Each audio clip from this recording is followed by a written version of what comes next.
This is the worst unrest the capital has seen in a decade, and security forces were everywhere, poised to come in hard at the first sign of protest. Across Tehran, knots of angry opposition supporters gathered at intersections, shouting "Down with the dictator," until riot police quickly chased them away. "I just can't believe this election result. I'm so furious," said Ashbali, as a fresh wave of protesters ran to escape being beaten by police.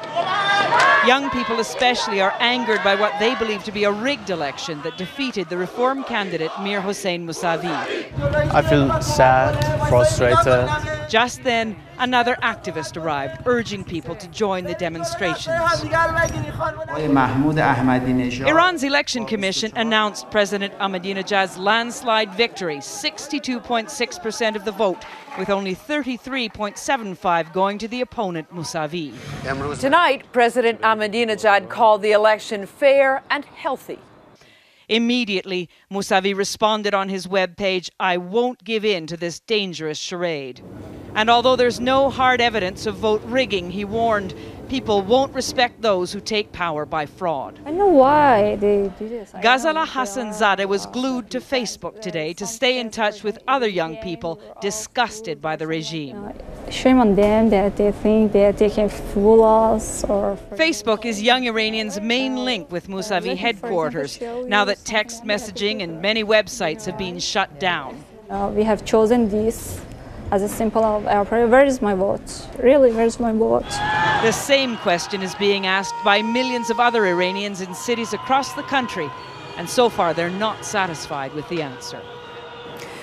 As I said, there's no hard proof of fraud in this election, but lots of what people see as circumstantial evidence. For example, one of the minor candidates pointed out today that in his own home region, where he's hugely popular, he had more campaign workers than he received votes. Anthony? Liz, is there any evidence these protests are actually spreading? And if so, what do you expect the Iranian government will do about it? So far, they seem to be controlled. It's unlikely that they will become a mass uprising unless the defeated candidate, Mousavi, calls people into the streets. And he is a man of the establishment for all that he's a reformer. He's very close to Iran's clergy. There's nothing to suggest he's going to do anything radical like that, especially if it might lead to violence. Elizabeth Palmer in Tehran. Thanks. For more perspective on the foreign policy challenges facing the Obama administration, we're joined now by CBS News analyst John Dickerson. Good evening, John. Good evening. John, how do you think the White House is viewing this right now?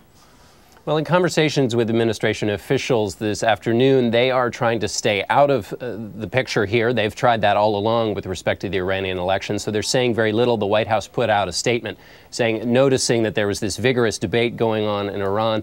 The best thing the administration can hope for is to focus on that idea that there is a group of Iranians, a majority, they would argue, who are freedom-loving and that they are being tamped down on by their authoritarian Iranian government. And that's the point they're trying to make at the moment. But they're really not sure quite what to make of this, although privately they say it's almost certain there was fraud in this election. So how does this complicate the Obama administration's attempts at a more open approach with the Iranians?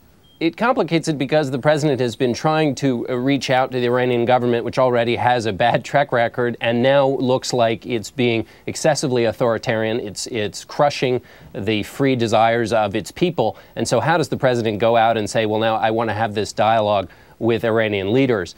The White House argues, though, that this outreach effort was always a matter of protecting U.S. national security interests, that it was a way to get some kind of way to begin a conversation with the Iranians, that those U.S. national security interests are still intact. The president still has to pursue them. And though this makes it complicated, one advisor mentioned Tiananmen Square, that dealing with the Chinese after Tiananmen Square was very difficult for the U.S., but that nevertheless the president still has to find a way to protect U.S. national security interests, and that will continue no matter what happens with this election.